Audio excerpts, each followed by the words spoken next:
All right. It looks like we're live, and this is my first time doing a live stream on YouTube and on LinkedIn. I don't know where people are watching from, where you're tuning in from, but welcome. I'm so glad to have everyone here, and I'm just gonna stall for a few seconds because I feel like streams may take a little while to initiate on the different platforms. Let me just double check we're online on LinkedIn and also on YouTube. But we have 7 people watching us, so it looks like 11 people that we are live somewhere. Yes, we are live on LinkedIn too. Excellent. Cool. Well, welcome to the Researchers Writing podcast / YouTube channel. I'm so glad you're all tuned in, and we have a bit of a change to the podcast, as you are noticing right now, because I decided instead of pre-recording episodes, I'm going to go live. And to kick off sort of the new season, even though we're not releasing episodes regularly at this point, but we have some dotted around in the summer. And I'd invited Dr. Julie Cwikla to join me live. And I'm super happy you're here, Julie, because you are like the go-to grant expert to me.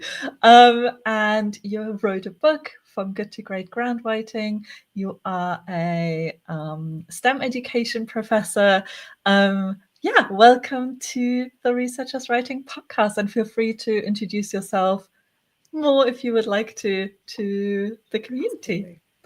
Absolutely. Thank you, Anna, so much for having me.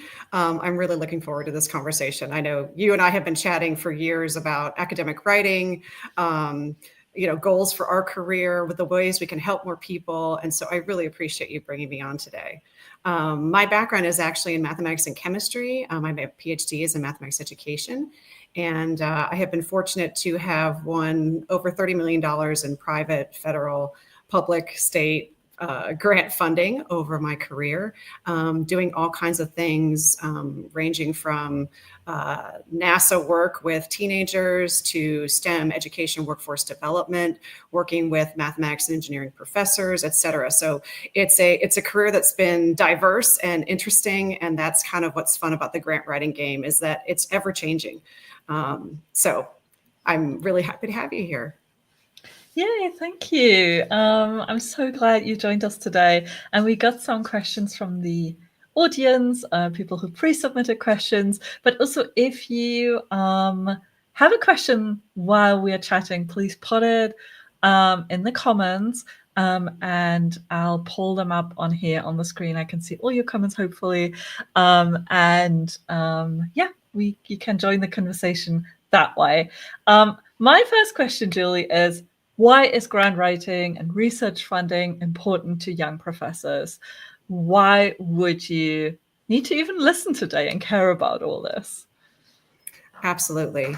So sort of my life philosophy is time is my commodity, right? Time is the only thing none of us can get more of.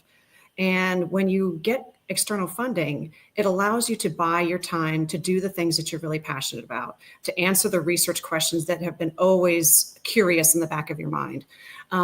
For young professors, it allows them to pay for some summertime, buy some materials for their grant or their lab, or travel to a mentor or to a lab in a different country or a different state to collect data. It allows them to do things that they can't normally do just with their startup funding.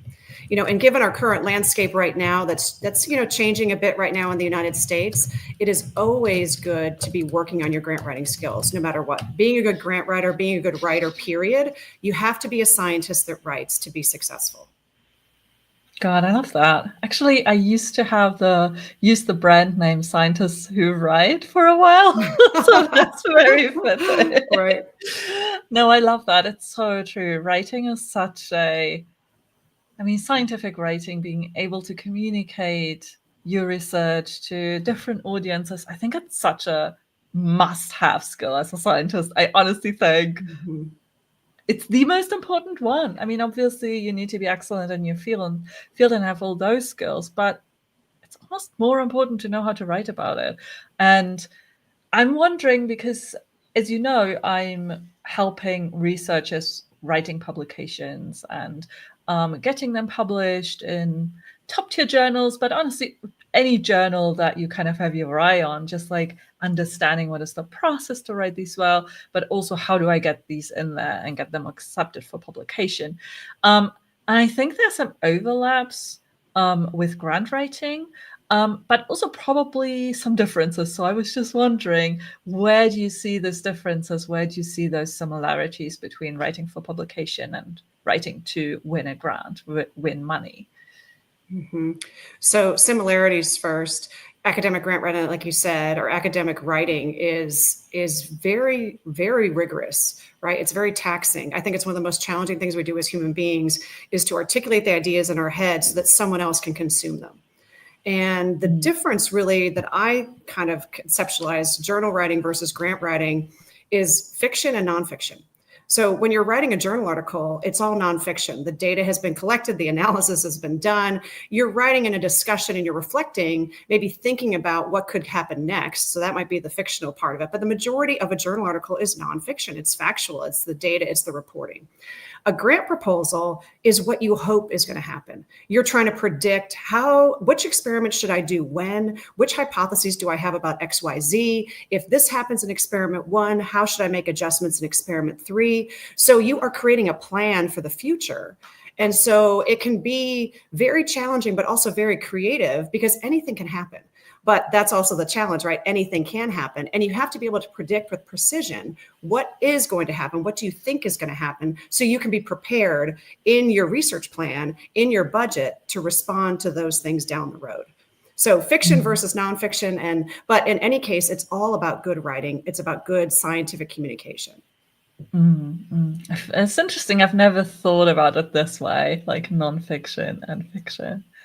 Amazing. I got a question. My next question is from a member of the Researchers Writing Academy called Jenny. And she wrote to me, I'm newer to grant writing. One thing I'm trying to work out is actually the step before the writing, deciding the scope of the project. I have an idea of where I want to go and the steps that go into it, but I could either get a small seed grant and just do the first part, kind of a pilot study, or I could go for a larger grant and pay for some kind of pilot before and roll the rest kind of into that larger grant. So her question is really, how do I pick what kind of grant I want to go for in terms of scope? Do you have any advice on that at all? Sure. So I think you're right on target. Always starting with your idea is the place I suggest people start. When you start with an RFP, people end up working. RFP, by the way, is requests for proposals.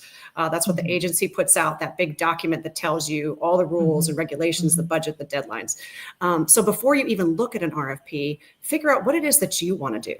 What is it that you and your team want to accomplish? What is your idea? And then ideally, you break that idea into smaller research projects that have a beginning and an end, smaller, doable research questions. So, for example, if you have pilot data, that would be great to apply for that bigger grant already. If you don't have pilot data, apply for the smaller grant. And in the meantime, right now with $0, do what you can do.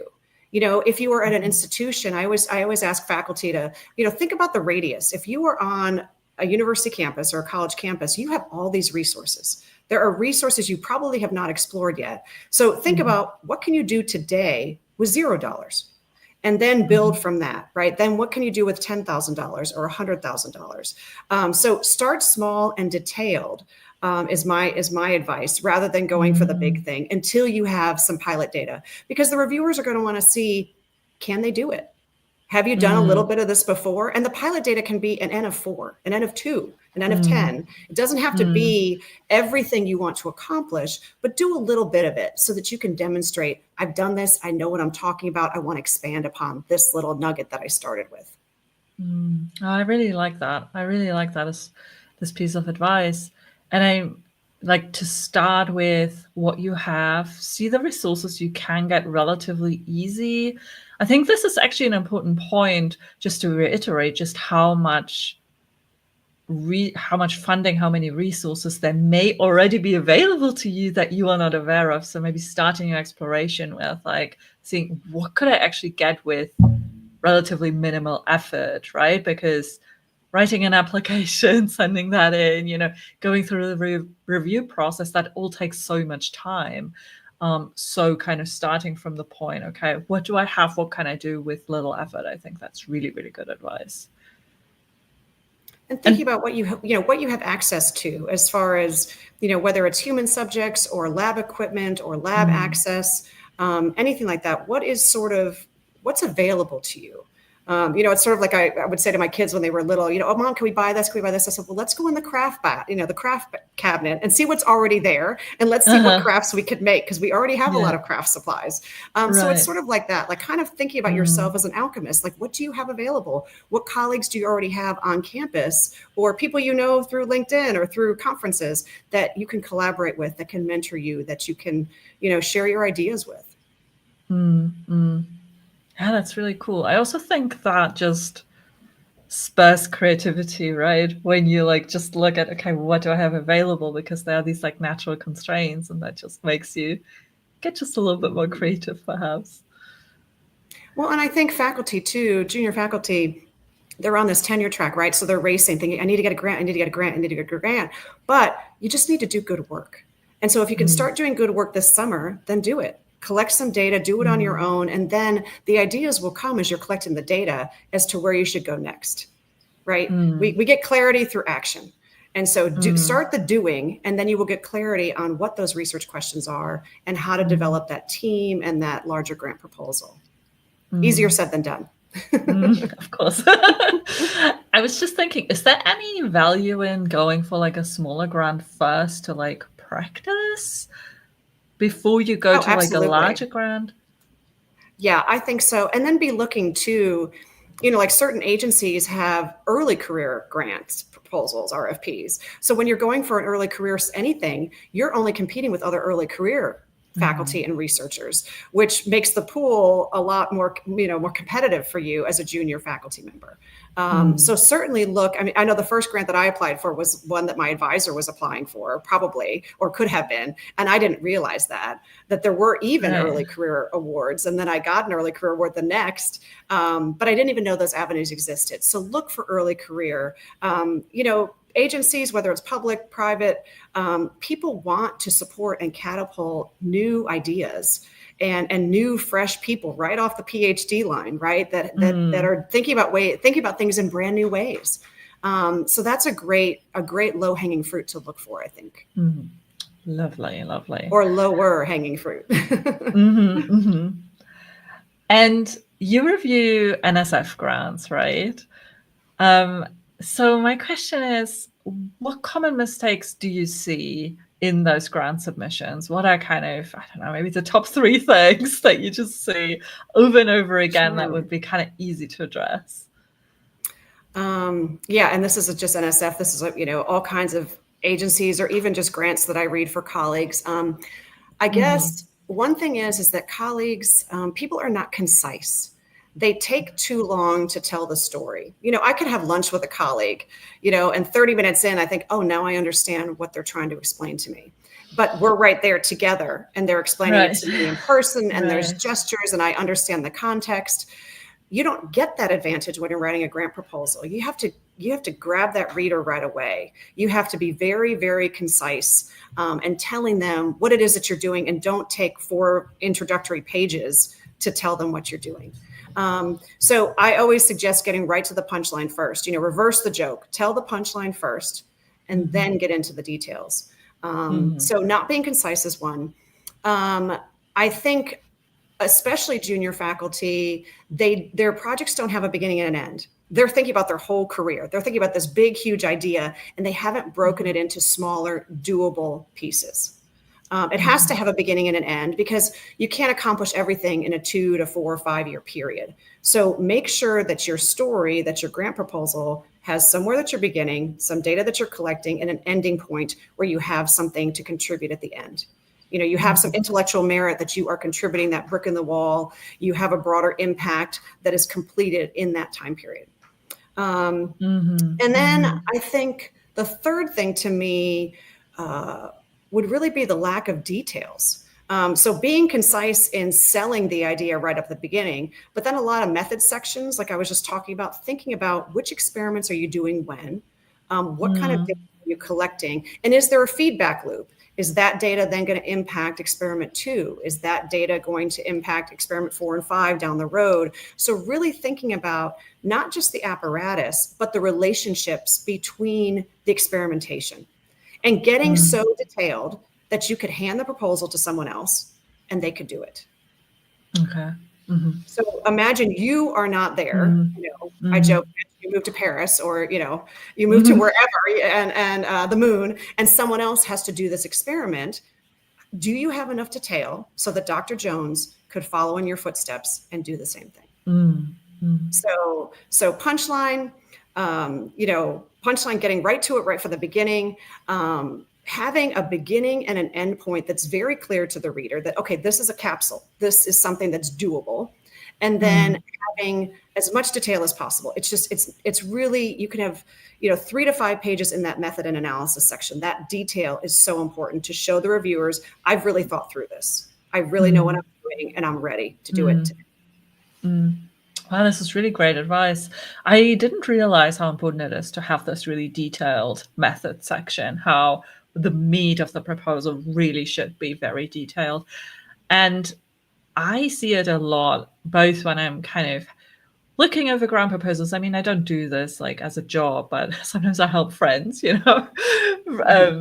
improving their grant proposals. And I think a lot of people really struggle with, as you say, getting to the point quickly. And they kind of think they have to start at 0 and then explain everything so that the reviewer might get it. And I guess this is really hard, I think, but I think this is a really, really important skill to practice, knowing how to get from 0 to mega detail to your specific research in no time without losing the reader. I think this really way of being able to condense down information, and I always call it also make it flow, and as you say, being super concise.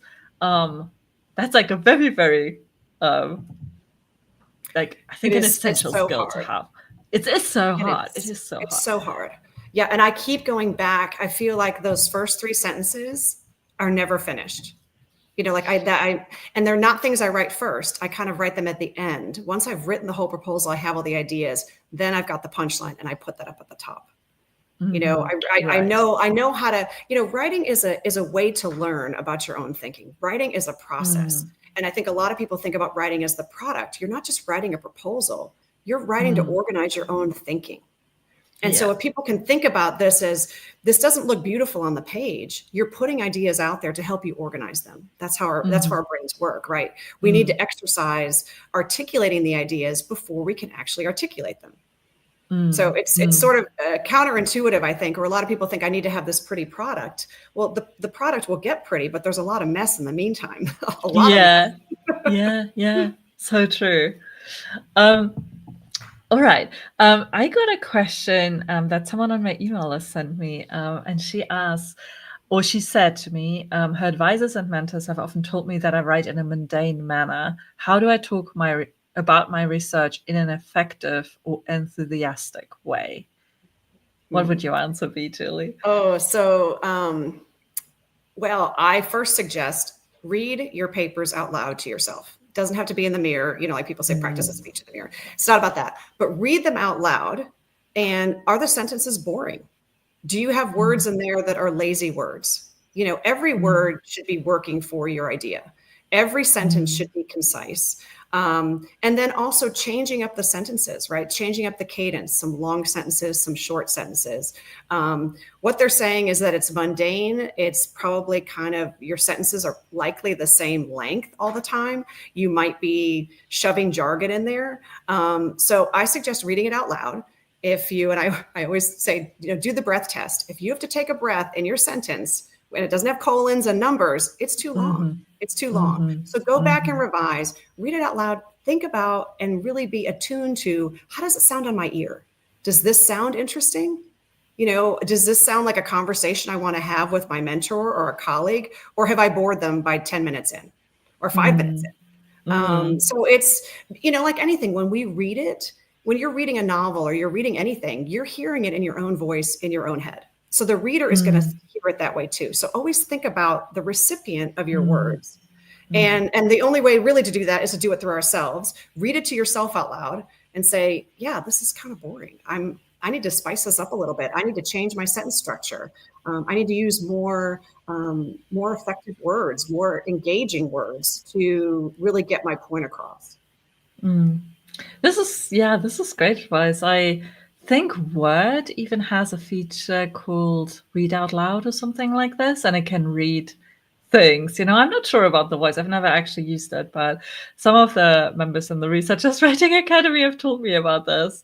And I totally agree with you. It happens a lot actually on our feedback calls when I would when someone in my program would submit something for review, and I read it out loud, just for everyone who's listening.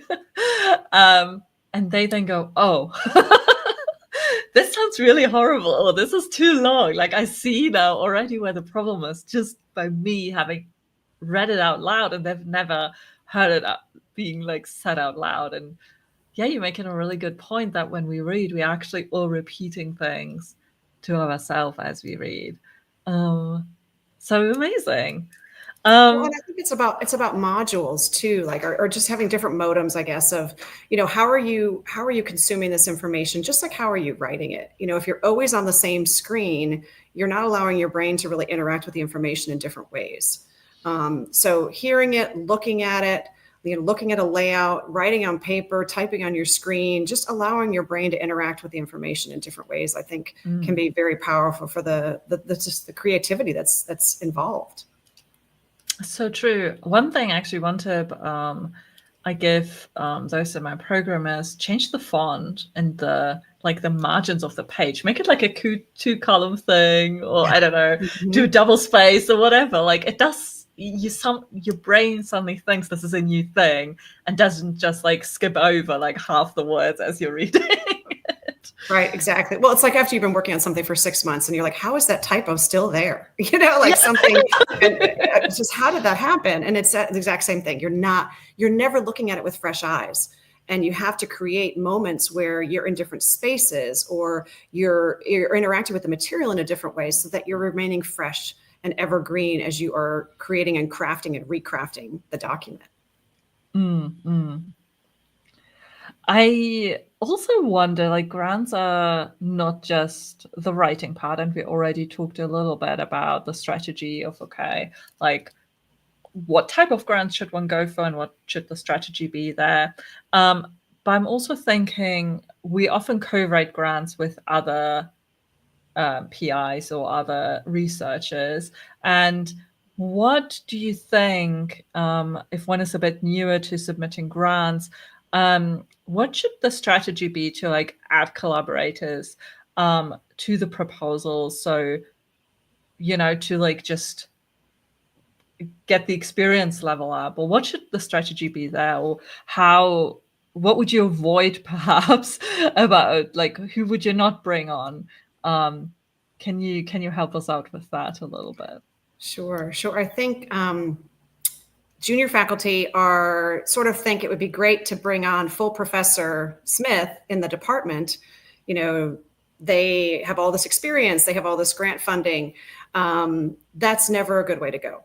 Or you think, oh, I'm going to bring on my buddy that I went to grad school with, and they're at University X, and now we can collaborate on something. As Jenny asked earlier, when you start with your idea, that should always remain the focus, that idea and your research questions. And so Mhm. if there are people who can contribute to that idea and those research questions, those are the people that you bring on. And they need to be people that you obviously have a good work healthy relationship with. You don't want people that you dislike on your research team, Mhm. or that have a completely different sort of work ethic or workflow than you have.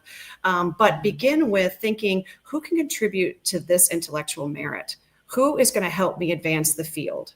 And maybe it's just you. Maybe you can do it by yourself, or maybe you're the lead, but you have a couple people contributing. So sometimes PIs, which is principal investigators, sometimes PIs and co-PIs are sort of equivalent researchers, right? They're all equally contributing to a project. But sometimes there's also a lead who's looking for contributions. Maybe it's interdisciplinary or transdisciplinary. They're looking for, sort of supporting information from other fields. So I think there's a lot of different ways to do it. But my advice is to always let the research questions lead the way. The work has to lead the way. It's not the personalities. It's not, a political choice by choosing somebody who's a full professor or someone at your institution.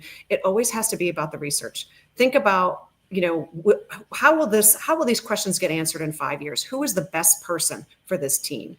And by team, I also mean considering personality and work ethic and all of that. But expertise is the number one thing, right? Expertise, personality, and then how is that synergy going to be greater than the parts? Yeah, that makes total sense. And I think it's good to really think not only the science is obviously the most important thing, but as you say, like the personality, the work ethic, like, are we like on the same team? Like, talk a bit about like, what's the timeline gonna be? Like, what's our project plan for writing this? I feel like this is often not being discussed before the grant is written. And that can be incredibly frustrating if you have someone who either does everything last minute or they like just take a certain amount of time to get back to you with feedback and all these things. And I always think, well, we could chat about this beforehand and make a timeline and account for, oh, I'm going to be on a conference then, I'm going to be away then, like, and let's make a bit of a plan so we both know what to expect and know. And if someone doesn't want to make a plan, you already kind of know if you're the plan person. Maybe it's not a good right. fit. If you're the plan person and they're not, then you might know what the roles might be. Or that person might be expressing a lack of interest in the work too. Right. And so, and then of course, when you're talking about, using and maybe a shared piece of equipment or shared facilities, you also have to consider the logistics. All right. These six PhDs are right here on this same campus or at the same facility. So that makes sense for me we can all collaborate on something. But then maybe someone's the lead author because they are the planner. They are they are more of the lead in keeping things going. But yeah, all those conversations are really important, I think. And again, it always has to come back to the work, because a lot of people want to say, well, what money is in it for me? Do I get summer month? Is this happening? Can I get a grad student? And so when the conversation goes there, to me, that's not the important part. The important part is, what are we going to contribute? What is our mission? What are we going to accomplish? Reverse engineering, it's that fiction piece, right? So 5 years from now, what will we have done with this money? How are we going to be good stewards of this money and make an impact? On the field, on a broader radius of human beings, or a broader field, or how is our widget going to help somebody down the road? So I think all those things are important, and building teams. It's every team and every research project for me has been different, but being very thoughtful and careful about it is very important. And again, choosing people who are really going to help you answer the questions that you are curious about. Yeah, I like that a lot. And speaking about or maybe just one more thing, I think this is actually the same with publications, just like getting the focus a bit off yourself, because we're thinking so much about like what we get out of something, like, oh, I want to get this work published in this journal because it will help my career. Or like you are very like in the weeds with your data, but instead, like, just if you put the focus on what am I contributing, how am I helping the field, your writing will become so much better, because this is what the reader cares about. So I always say, like, put yourself in your reader's shoes, and I think this is exactly the same with grants, where you really need to go and put yourself in your reviewer's shoes, in the funder's shoes. What do they want to know about? And it's also like so much better place to apply for money from, I think. Kind of tying in with that, this whole thing about, okay, creating a bigger impact, like what are we actually influencing with our research? What are we actually changing? Zakia, I hope I'm pronouncing this right, in the comments asked, how can you write the objectives for the proposal? Now, this is a very broad question, but I was thinking, Julie, if you could maybe, I don't know, is there like a common mistake that we could chat about? Or maybe you can just take it in any direction that you want to take this, if there's any like overall advice that you can give. Obviously, it probably will depend a bit from proposal to proposal, like agency to agency. Sure. So I think typically, as we were talking about errors just in general or mistakes, is that people propose too many objectives. And then you can't really do anything, right? And so I think making sure they're distinctly different, right? Or they have sub questions or sub objectives, but making sure they're distinctly different from one another and that they are doable. And just really thinking through those details, I think that's very important. I think a lot of times we start off and we think, well, I'm asking for $500,000. I have to do at least 10 objectives, or I have to do these 5. Right. And again, it's not about the money, it's about the idea. And if you need X number of dollars to do the work, then that's what you need to do the work. And so don't worry about the budget when you're writing your objectives, or don't think about, $500,000, even $100,000 in your own home budget. You're like, oh my gosh, this is a lot of money, right? But be thinking about the ideas and the work, and then think about the money later. So I think they try to pack so much in their objectives because they feel like I need to do that because I'm asking for this much money, as opposed to what is actually doable in 3 years' time. How long is this experiment going to take? How long is the data analysis going to take? How long is the, publishing that data going to take? And the writing process, collaborating with your team and doing that. So be very concise and make sure those objectives are distinctly different. So objective 1, we're doing this. Objective 2 might be related to that. Obviously, it should be related to that, but distinctly different, so that you have themes or ideas or things that you're addressing. And then just making sure that they are doable. Because I think sometimes people think I need to save the world, and no one's going to save the world even with $10 million, right? So it just, what can you contribute? What can you do? And at the beginning and the end, I think it's just really important to think about that. And is there like a magical? Don't feel overwhelmed. No, it makes perfect sense. And I'm wondering, is there like a perfect number of objectives one should have? Like, is it like 3 objectives is like the golden ticket? Yeah, I mean, I don't know that there's a perfect number. I think more than 2, less than 7, but it really depends. It depends. And there might be 8 objectives, right? But I think typically the objectives are a little bit more thematic and a little bit larger. And so there might be some subparts to those, but I just think being very clear with your writing is what's the utmost concern, and making sure your reviewer feels like, okay, I understand these 4 objectives and I see why you're doing them in this order. This makes sense. It's just being clear about what you're doing, why you're doing it based on the literature up until now, and then how you're going to be able to accomplish it in the funded period. And related to this, there's another question in the chat, or in the comments, from Dan. And Dan asks if free writing helps in grant writing, especially at draft 0, where you're still putting the idea together. Absolutely. I free write all the time while I'm still putting the grant together, just because I'm looking for new and different ways to write my ideas, to get my ideas across. I'll just do little, I'll time myself, be like, okay, for the next 3 minutes, just write everything I possibly can and do like a brain dump. And ideally I'm fresh every morning, right? I've slept, my brain is flushed, I'm clean, I have all these great ideas. So I don't look at what's done, and I will just free write, or I'll free sketch, because sometimes there's ideas that I can't get to in my words yet. But if I get a little picture going, and it's just, it's just scribble scrabble. It's not a pretty picture, but it's a way for me to help organize my thinking. So yeah, free writing, free sketching, free drawing on the regular, because it's going to help you with the proposal you're currently working on and the next one, right? And the next one, because you are going to come up with ideas that you think, oh, that's a great idea. It's too much for this proposal, but that's my next one. Yeah. I think actually it makes me think that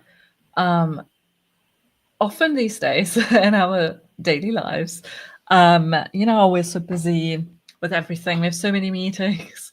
There's just so much to do. And I feel that we don't really give ourselves enough space and time to think. And and it can be really hard to just, go for a walk and just make the time to do that, or sit at your desk and think, right? Because it's just hard. I don't need to tell anyone. So I really like this practice of having 30 minutes in the morning, or it could even be 10 or 20, depending on what you can, what's realistic or what you can get yourself to do. But I think just kind of this brain dump, just writing everything down, what's kind of in there, can be so effective. And really, I guess probably also catches a lot of loose threads that otherwise throughout the day would kind of pop up and probably stress you out a little bit. So you're working on something else and you get an idea, and you get distracted, and all those things kind of have a place, have a space in your calendar where you actually, do that. I really like that. Yeah, I think scheduling writing time is really important. And it doesn't have to be, what people would call productive writing time. It doesn't have to be, oh, good, I wrote 200 and whatever words, or I wrote 2,000 words. It can just be, I'm going to sit away from my screen and the dings and the emails and the phone, and I'm just going to write my ideas. I'm going to just think about something. I'm going to think about the literature that I might want to include. I'm going to think about, is there a way for me to get this particular article woven into this paragraph? Is there a way that this would make sense, or it would broaden what it is that I'm proposing to do? And those are hard ideas. Again, you're trying to weave together all the literature that's ever been done in your field, right, in a concise way that drives the reader right to your research questions. So I think, carving time, creating those habits, whether and it doesn't have to be an hour. It doesn't have to be 3 hours. It literally can be 10 minutes or 15 minutes. Sometimes those are the most productive times. It's sort of like a sprint, get it out now. You got to go to the gym. Get it out now. You've got a meeting in 15 minutes. And same thing on the other end. If a meeting ends 15 minutes early, that's found time. Close the computer, get your notepad out, write on your journal, or go outside for a walk and, let some ideas flow rather than jumping back into your email or your to-do list. Because your ideas are those are your commodity. Nobody else has your ideas. Nobody has them because they don't have the experiences you do and the conversations that you've had, the conferences you've gone to. So just keep ideating with your notes on your phone or paper journal. And walking, Anna, I walk on the regular. When I'm stuck, I'm like, all right, I have a little 1 mile loop around my house. And so I'm like, all right, going for a walk, and I'll just walk for a mile. And sometimes that can be absolutely refreshing in every way. I mean, honestly, walks do so much, right? They just make us. Sometimes when I can't, when I have to prep, a thing like this, an interview like this, or any other thing that is a little bit creative, and I just need to, when I'm feeling when I'm sitting down and I just can't get anywhere, I recognize this feeling now, and instead of being am I stupid? Why can't I think of a good question? If I then take myself outside, just naturally the questions come, the interesting angles come, it's magical. I could just recommend going for walks. But also I really want everyone to get some thinking time, some, I don't know, how should we call it? Ideation time, journaling, whatever you want to call it, in your calendar where you sit with a notebook. And I think it's really lovely doing it by hand, because then the temptation to, open the email or the social media or whatever isn't there. But at the same time, I write a bit faster when I'm typing. So sometimes I just also want to do it on the computer.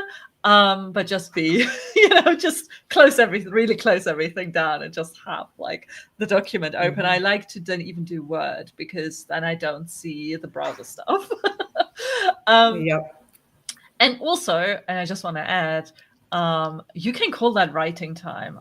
What I've learned through the Researchers Writing Academy and working with the academic writers in there is that it's just incredibly hard to almost justify in front of ourselves, or like also we feel like we have to justify to others how we spend our time, to like put this like thinking time in our calendars. And you can just call it writing time. Like writing time doesn't have to mean that you are writing the final draft and you are having a certain word goal. Like honestly, forget about all the word goals anyway. But you can call this you can do this in a writing session, like say this is your writing time, and just, part of that goes into actually journaling, free Yeah. writing, ideation time. No, absolutely. I mean, just like I was saying, writing is a thinking process. The first sentence I write on a page is never perfect. I mean, it's garbage, right? It's Yeah. always garbage. At that first time out, you're just sort of, or you're putting bullets down, or just words down, or some citations, and then it starts to shape up over time. But that takes time, and that's a process. And you need to be gentle with yourself, because it doesn't happen overnight. And we all, as academics, we all look at the final product and think, oh, look at how many journal articles he's published. Look at how many grant proposals she has. Well, there's this whole slow, messy process that goes into it. And all we see is the final product. We didn't see that it's draft 123, and that figure took 18 times to get it right. And that table was landscape. Now it's this, then I made it into this. So it's constantly, it's morphing. And for we a long always period of think time. the others have it figured out. We always think for Yes. everyone else, it's so everyone easy else is to doing it just better. sit there and write, like, and have it like just come out perfectly, which is not the case. Ever, never. Exactly. I want to shift a bit now to reviewer feedback and how to navigate that whole thing. I was wondering, do you have any general advice for that? Like, how shall we navigate interpreting reviewer feedback?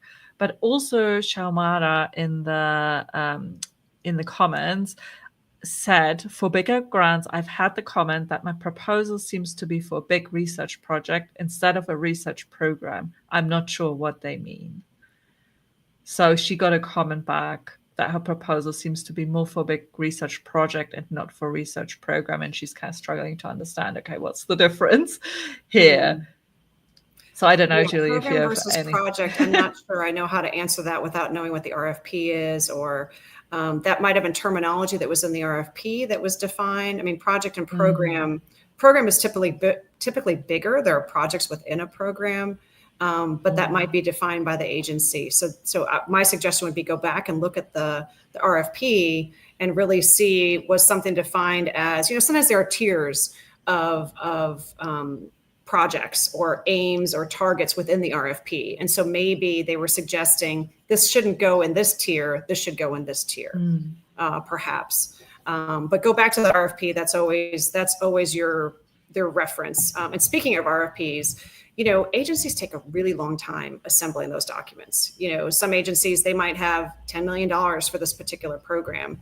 Make sure you are looking at the references they cite, the federal, national, state, whatever reports they have alluded to, maybe their government reports, maybe their journal articles, maybe their research labs. Just make sure you're familiar with all those links and references. They're not just putting them in there for window dressing. That's part of their thinking, and they want that to be part of your thinking as well.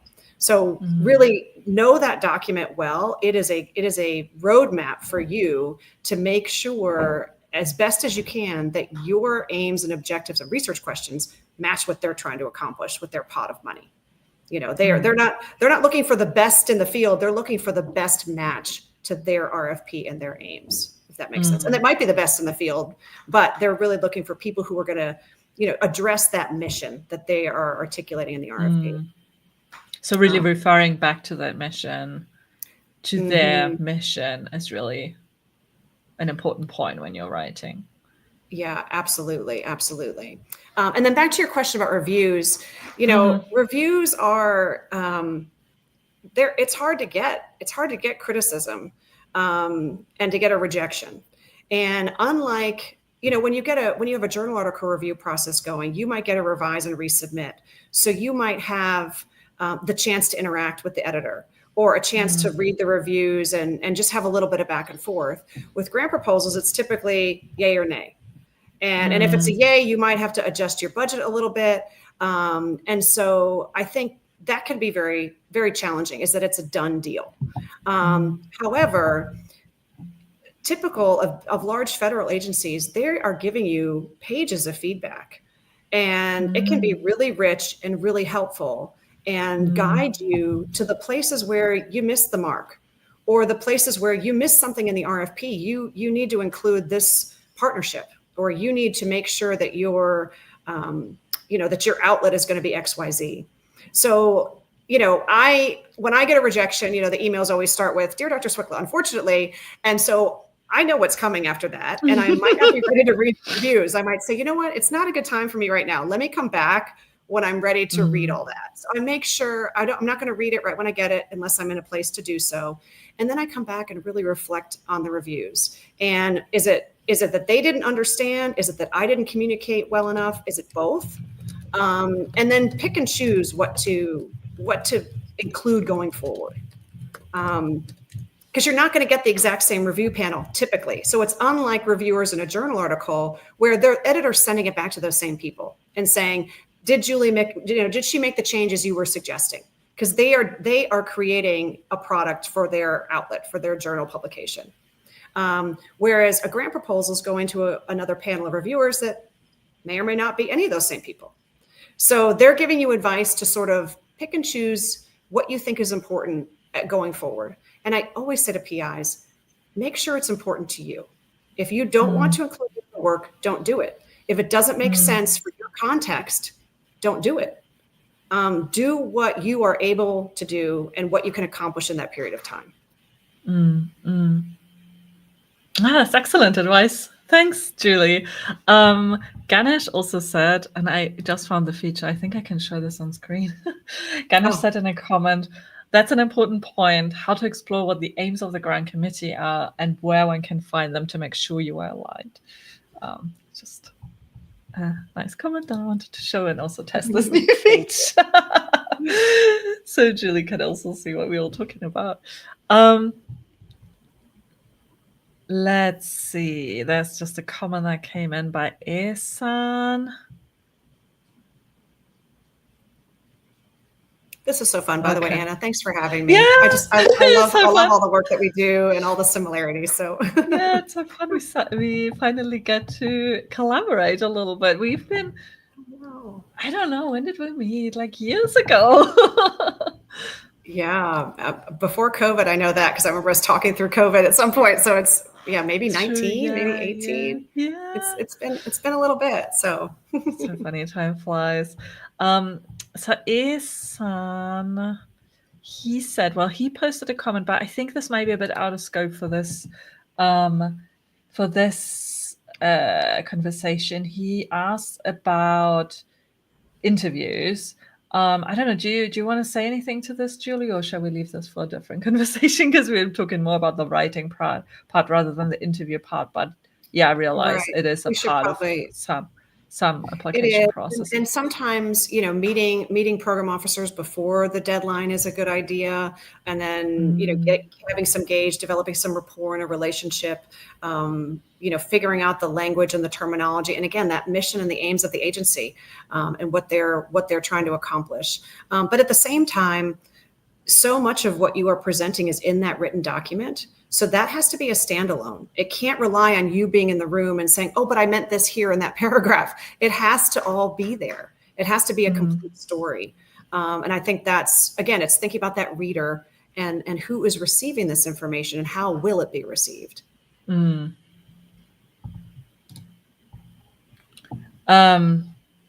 And then Ehsan also had some general comments about do's and don'ts, but I feel like we addressed a lot of those, Ehsan, in the beginning of the conversation. So if you go back and listen to that or watch that once it's uploaded and recorded, which should happen automatically on YouTube, also on LinkedIn, I hope, then I think you'll find some more advice that Julie had on, especially methodology and all that. Actually, you also ask about titles. Actually, I can just show this comment. It's a little long. But Julie, do you have any advice on titles? Perhaps we can pick that one out because I feel like we talked about scope and methodology and other sections already a little bit. Yeah, titles, just like that punchline, I think are challenging because you're trying to convey a 5-year $1 million project in 20 words or less. And Mm. so, and sometimes people try to create cute little acronyms for this or that. I think that can be useful if the acronym is a good one. But sometimes they're very awkward. And I think, oh, that's awkward. And that's part of my review. It's like, oh, so I think, it's very hard to choose 20 words. And again, it's something you should kind of keep coming back to. It's never perfect. So, but I think getting the major terms in and getting any weak words out is just critical. So just keep it as lean and as athletic and mean as you possibly can. Just every single word in that title, no jargon, and make an acronym if it makes sense for your project. But just make sure you're getting the major terms in there. And you can always look at examples of funded projects for, ideas at least on how to structure your title. I kind of like a title with 2 parts with a colon in the middle. Sometimes works. It breaks up the I. It breaks up the themes that you might be describing. Maybe one is broad and then you go to specific, or maybe it's an acronym that you're highlighting. But make sure that in that title, those are the most important words, right? That is the distillation of your proposal. The most important words. If there's a word in there, you're like, well, I'm not really contributing that much time or money to that aspect of the work. Get rid of the word. Because you don't want to read it or feel fooled. Like, well, they put that word in there, but I'm not really seeing that. That's not a major theme in this proposal. So just make sure and just think about it as a distillation. You are distilling down all those words in your proposal and you pick 20. And that's the hardest part, right? It's the first part you see, and it's the hardest thing probably in the whole proposal to do, like distill your message down to 20 words that, right. Just represented in the most accurate way and should be a little bit compelling, but not, as Julie said, like awkward or cringy. Like, I totally agree with the acronyms. Often I see some and I'm like, oh, this is just not funny to me. I don't know. Cringy is the word. It really is. All right. Shamara said, thanks, Julie. And Isan also said, thank you. So I'm going to put you a bit on the spot, Julie. If you had to explain your job to a 5-year-old, how would you do it? How do you break it down? Oh my goodness. Okay, I guess I'll think about my cute little nephew. My daughter's a little older than that now. I guess, to a 5-year-old. Okay, so giraffes. Giraffes are just a beautiful, beautiful animal that is all over this planet. I can't save or study all of the giraffes. I just can't. But I can study just one of them really in depth, and I can learn everything I can about them. And maybe there's somebody out there who will help me and give me a little bit of money so I can travel to the places I need to go and collect the data I need to collect to understand that giraffe really, really well, and all of their patterns and all of their habits. And so that's kind of what I do. I try to find interesting things that I'm curious about, and then ideally agencies and people, private, federal, whatever, private foundation, public, private, that also think giraffes are really important. And then we blend those missions together, and then we help all the giraffes because we're studying one of them really detailedly. So I guess that's what I'd say to my nephew. That's on the spot, Anna. That was great. You got me hooked. I mean, that's always the thing, right? As soon as you explain something to a 5-year-old, a 10-year-old, or whatever age you pick, if someone does that with their research, all scientists go like, oh, and it's always feel like, because it makes it like, once it's like super accessible, like we all get it as well. Like, and it's not so much about dumbing down. I really hate that term anyway, but I hear this so much, and it's really not about that.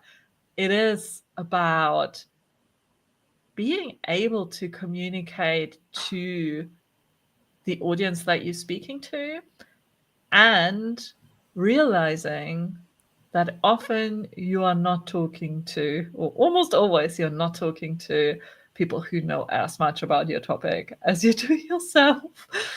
Absolutely. Well, yeah, I mean, when you're writing a grant proposal, that review panel is not just going to be your specific, very specific field. It's going to be a range around that topic area.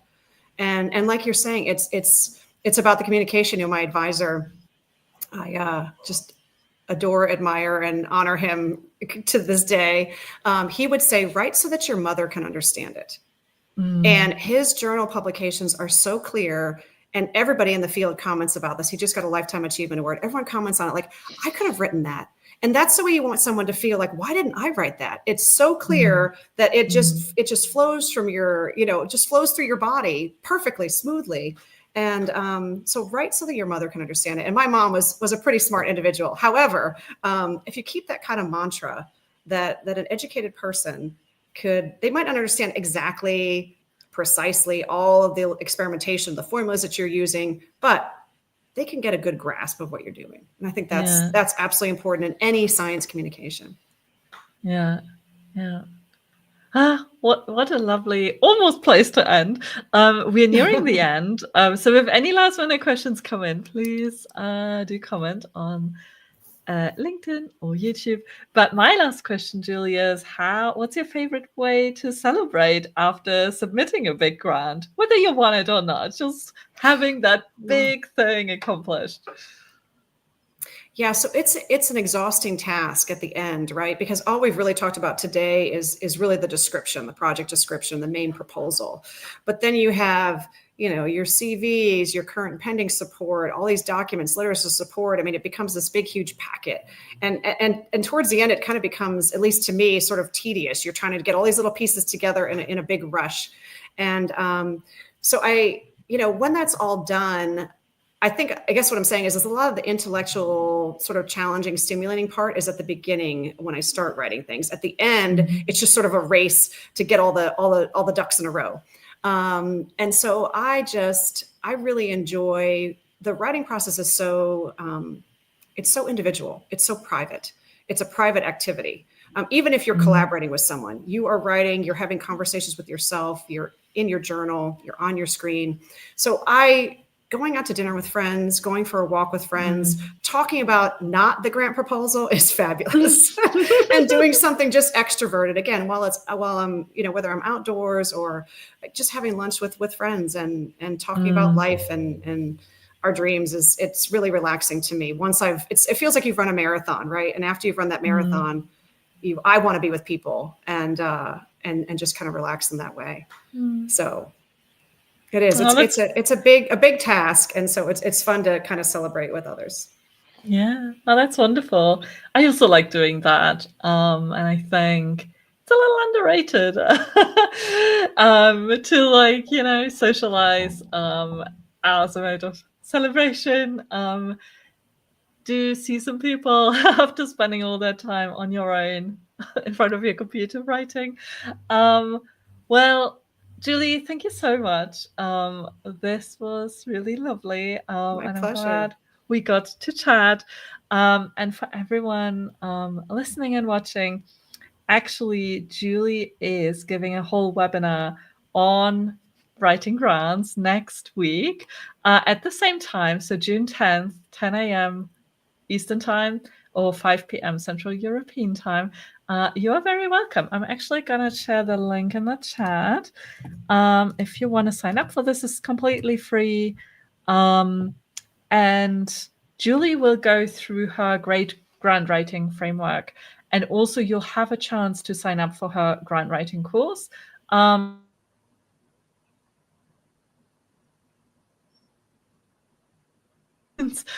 We can go a little bit more in depth, and Julie can walk you through a little bit more in depth the system that she uses. Anything else you want to add, Julie, to that? What can people look forward to next Tuesday? Yeah, we'll go over some of the things we talked about today. Actually, some mistakes that people make. We'll talk about really the framework that I use to approach, attack, and stay disciplined through the process. Mistakes that I've made, so learn from my mistakes that you don't have to make them, and mistakes I've seen other people make, and just give you some tips and tricks that I've learned along the way. So always happy to share, and there's no reason to reinvent the wheel, you know? Yeah, yeah. I mean, that's the beauty about writing grants. I think you can learn so much from just other people who have written grants. Mm-hmm. Um, whether or not you even submit to the same agency, even though that also helps, but just like knowing, okay, what does the grant even need to look like? How did other people, what mistakes did they make? How do they, how do they write a grant? What's the, structure? How do they structure the whole process? All these things I think are so useful. So you're not, as you say, having to reinvent the wheel. So yeah, everyone's really welcome. I may have said the time wrong. It's 11 a.m. EST, right? The webinar, not 10. I think it's at 11. Sorry, Yes, 11. 11 EST. Mm-hmm. 11 EST and 5 p.m. CET. I think the time's wrong on the website too, Julie. I'll send you an email later. But yeah, it's going to be 30 minutes. It's not going to take too much of your time, even though if there's a lot of questions, we may go a little longer, I guess. Yeah, really looking forward to seeing many of you there. And yeah, thank you, Julie, for coming on the Absolutely. Researchers Thank you for Writing having me. Podcast. This was so nice. And thanks everyone for joining live. I kept seeing the little number here. People who were live, thank you all for commenting. That was really lovely, and I'm promising I'm going to learn this whole platform a little better and become more, I don't know, technologically advanced with all of this. But I love going live. This was really fun. What a great way to do a Absolutely. podcast. So yeah, have a good day, everyone. And thanks again, Julie. Thanks. You too. All right. Bye, Anna. Thank you so Bye. much. Bye.